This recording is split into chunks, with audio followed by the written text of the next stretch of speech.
అందరికీ నమస్కారం. ఈరోజు మనం ఓమ్స్ లా గురించి చర్చించబోతున్నాం. లక్ష్యం: ఈ వీడియో అయిపోయేసరికి మీరివి చేయగలరు. ఏ. విద్యుత్ పారామితులను కొలవడం. బి. ఎలక్ట్రికల్ సర్క్యూట్లపై ఓమ్స్ లా వర్తింపజేయడం. సి. గ్రాఫ్లను ఉపయోగించి పారామితుల మధ్య సంబంధాన్ని విశ్లేషించడం. ఓమ్స్ లా ఇదేమిటి?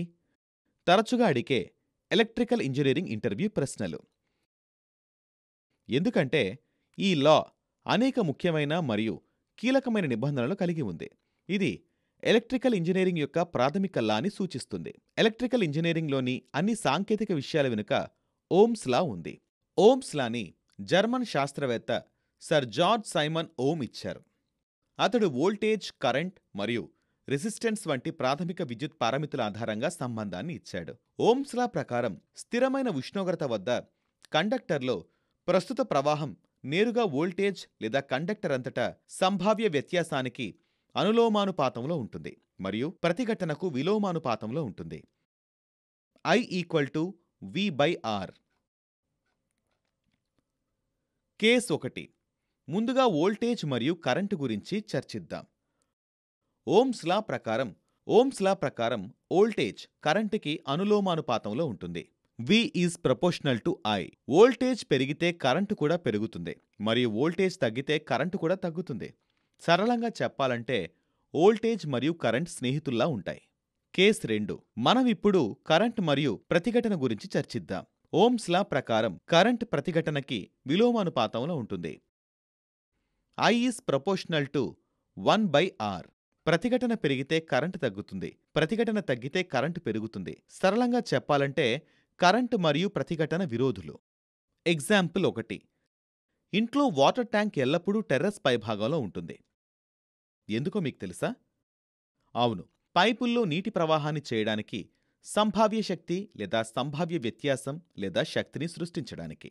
సంభావ్య వ్యత్యాసాన్ని సృష్టించే ఎత్తు వోల్టేజ్ లేదా ఈఎంఎఫ్, ఎలక్ట్రోమోటివ్ ఫోర్స్, ఎలక్ట్రాన్ కదలిక అవసరమైన శక్తి మరియు నీటి ప్రవాహం ప్రస్తుత ప్రవాహానికి సమానంగా ఉంటుంది.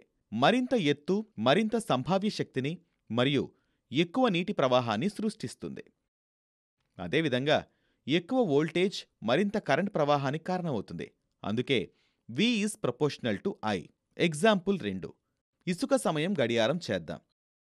ఇది సంభావ్య శక్తి కారణంగా ఎగువ నుండి దిగువ గాజు వరకు చిన్న మెడ ద్వారా ఇసుక నియంత్రిత ప్రవాహాన్ని అనుమతిస్తుంది. ఇక్కడ సంభావ్య శక్తిని వోల్టేజ్గా పరిగణించండి. ఇసుక కరెంట్ ప్రవాహం మరియు చిన్న మెడ అనేది నిరోధకత. టైమర్లోని చిన్న మెడ ఇసుక ప్రవాహాన్ని తగ్గిస్తుంది. అదేవిధంగా ప్రతిఘటన కండక్టర్లో కరెంట్ ప్రవాహాన్ని తగ్గిస్తుంది. ప్రతిఘటన అనేది కరెంట్ ప్రవాహాన్ని వ్యతిరేకించే కండక్టర్. సిల్వర్ విద్యుత్ యొక్క ఉత్తమ కండక్టర్ ఎందుకంటే చిన్న నిరోధకతను కలిగి ఉంటుంది. యూనిట్లు అంటే ఏమిటి? చక్కెర కొనడానికి మీరు కిరాణా షాపుకు వెళ్తే దుకాణదారుడు మీకు ఎంత పరిమాణం కావాలో అడుగుతారు. అప్పుడు మీరు గ్రామ్స్ లేదా కిలోగ్రాములతో ఇవ్వమని అడుగుతారు. ఈ సందర్భంలో గ్రాములు యూనిట్లలో చక్కెర మొత్తాన్ని సూచిస్తాయి. అలాగే ఎలక్ట్రికల్ పారామీటర్స్ కూడా యూనిట్ని కలిగి ఉంటుంది. 1. వోల్టేజ్ యొక్క యూనిట్ వోల్ట్ మరియు VRE అక్షరం ద్వారా సూచించబడుతుంది. 2. కరెంటు యొక్క యూనిట్ ఆంపియర్ మరియు I అనే అక్షరంతో సూచిస్తారు. 3. ఓం యూనిట్ యొక్క ప్రతిఘటన అనేది ఓం మరియు R అనే అక్షరంతో సూచిస్తారు. పారామీటర్లు: వోల్టేజ్ యూనిట్స్ వోల్ట్స్ సూచించే అక్షరం V లేదా E, current ampere I, resistance ohm R. Ohm's law triangle. ఒక త్రిభుజాన్ని గీయండి.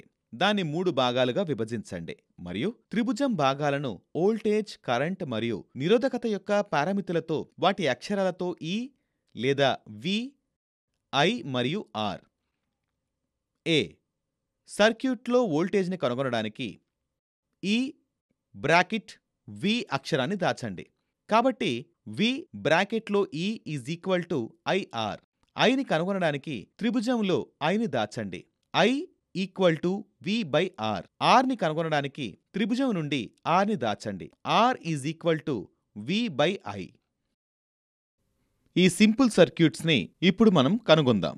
ఏ ఐని కనుగొనడానికి వోల్టేజ్ యొక్క వాల్యూ 10 మరియు నిరోధకత వాల్యూ 5గా పెట్టండి. మీరు ఈ విషయాలన్నింటినీ చాలా జాగ్రత్తగా గమనించాలి, ఎందుకంటే ఇవి చాలా చాలా ముఖ్యమైనవి.